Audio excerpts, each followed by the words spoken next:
Okay, so welcome to this quick tutorial. We're just going to take an image, walk through how I would give it a kind of film feel, a very cinematographic look, and just take a quick look at a few methods that you can use, things like split toning.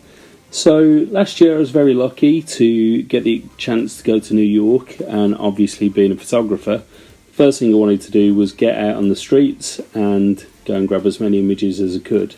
And as you can see from some of these edits, not so much the black and whites, the colours obviously, the kind of look that I was going for was very much like that kind of film feel, a lot of kind of split tone action. So I was just going to take one of these images and just run through a quick edit, and hopefully we'll get you to somewhere around about like one of these images. Just as you can see, there's quite a difference in the shadows and the colours there compared to the normal image. So we're going to take this one. I think this is a good starting point. We've obviously got the bright neon lights, wet floor, people with umbrellas and things. Very typical kind of street scene in New York. I think this was taken around about October, so typical kind of weather that you'd get. So just running through the settings that I would use then. One of the first things that I do on all of my images is just raise the saturation of the blues ever so slightly. Find that it gives it ever so slightly crisper feel to it, and just darkens down the blacks a touch. And one of the first things that I always do is look to remove chromatic aberration and add the lens profile correction. And as you'll spot, this was shot on the little Ricoh GR that unfortunately is no longer with us, and it's been replaced with a Sony RX100 V, which I kind of wish I'd had with me when I was in New York. So the next thing that we're going to look to do, normally we would do the temperature and the tint just manually until we can find a style that we actually like. But I know already going into this that I'm going to go for tungsten, which is really going to cool off the image and bring out the best in those neon kind of signs. So that is quite a cold colour temperature, but I do think it adds to the drama of an image like this.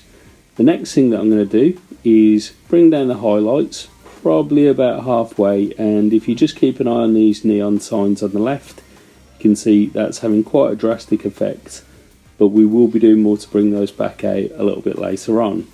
And as you would probably do with quite a few images, I'm just going to raise the shadows up quite considerably, and certainly around the top of the image we're bringing back some of that skyline, and these details on the right hand side and on the ground can probably afford to go even further with that. I'm probably going to go up to around about 80%.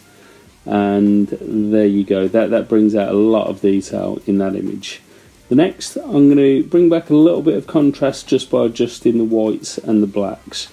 And the one thing that you can do with this is if you click the Alt key, it sends the image dark like this, but as you move that slider, it'll show you exactly where the colour's coming back out in that image. So if I take that off, it's brighten the whites up in the neon signs, and if we do the same with the black, click out and bring that black slider down, and we can see that anywhere where that's bringing out the extreme blacks in the image. So probably don't want to go too far with that, maybe just at around 20, and that looks good. So now we're at this point, starting to get that feel, but we're missing the kind of soft feel to the image. Now that's easily done, and what we're going to do is use a tone curve for that. Now if you haven't used a tone curve before, one of the things that I would say, rather than putting your own points in there and adjusting it, is I would actually just go straight for the medium contrast, which has obviously brought a lot of contrast back into the image, but we're actually now going to soften that off and bring it back out. So these points at the extremities, so the one at the top controls the highlights, the one at the bottom controls those shadows.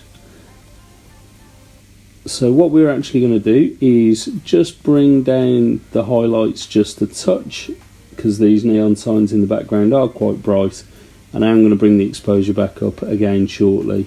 And now I want to start to lift these shadows and just what we call crush the blacks, just to give it that vintage, almost like faded feel. So I'm just going to bring those points up a touch, and it's this bottom point here that's going to have all the impact.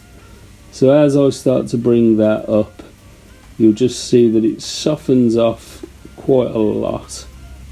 I'm going to bring these up quite considerably because I really want to bring those blacks right out, and that gives it a very soft look and a very soft feel. So now, because we've messed around a little bit with the contrast, I'm just going to start to have a play with the exposure and bring that up to around a couple of stops maybe, or one stop at least, just to bring back a lot of those details. And now you can start to see that we've had quite a drastic effect on the centre of the image. It's very bright, but it does have that kind of soft fall off to it where the neon lights are, and on the outskirts it's a little bit darker, but we are going to add a vignette to that anyway.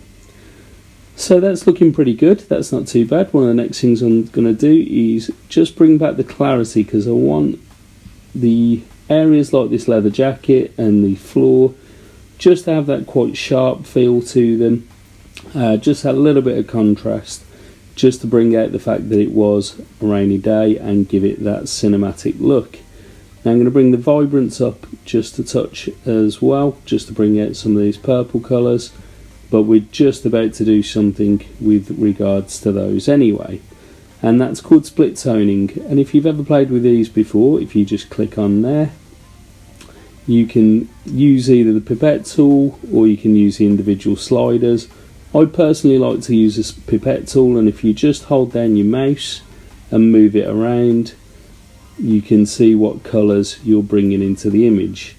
Now, because we're dealing with the highlights, I want to keep them a little bit warmer because we don't want to make the whole image too cool, and I kind of want to bring out some of the reds and the purples. I don't want to go too extreme, so I don't want to go to anything like that and make it look too unnatural. So I'm going to stick slightly more to the red end of the scale, and around about there looks good to me. So if we just close the highlights one, and then we can go back into the shadows and do the same thing. Now, because I want to create a quite natural contrast with those reds and the warmer tones, I'm actually going to introduce some blues and cyans into that.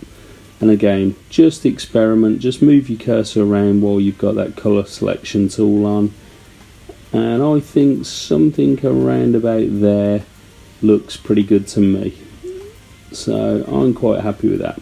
Now if you just toggle that effect on and off, it's only very subtle, but it does bring out those cyans and really make that feel quite cinematic and give it that film kind of feel. So split toning is definitely one to have a play with. Just remember to try and apply a little bit of experimentation with it, but don't take it too far because it can go quite overboard. And you also might want to take a look at some colour theory videos, because there's definitely contrasting colours that you might not want to mix together. So back to some of the basic edits. We're just going to bring the sharpening just up a touch again. I want to bring out some of the clarity in that floor. I'm going to apply some masking to that as well. So if we just hold down the Alt key again and move the mask slider, we can see that anything that is white is being sharpened and anything that is black is not being sharpened. So if I just want to bring out the edges of some of the buildings and things, so around about there looks good to me. Take your finger off the Alt key and that's where you are. Now there is a little bit of noise in the image, but I'm not too concerned about that. I'm just going to bring the luminance up a touch because we want that kind of slightly faded feel to it. We've done the profiles, we've already got the auto upright selected, and it's doing a good job of keeping that image straight. The last thing that I really want to do is just add a bit of a vignette to around the exterior of the image.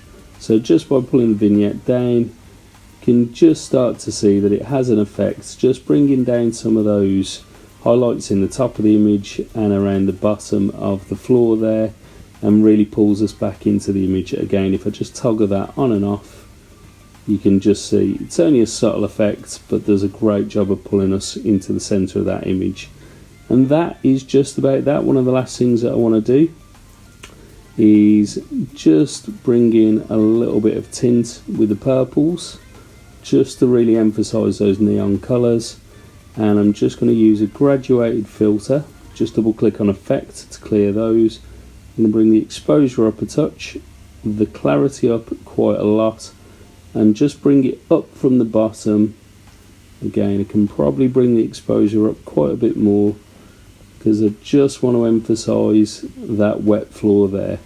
And obviously if you raise the clarity, it really sharpens it off and gives it that reflective feel.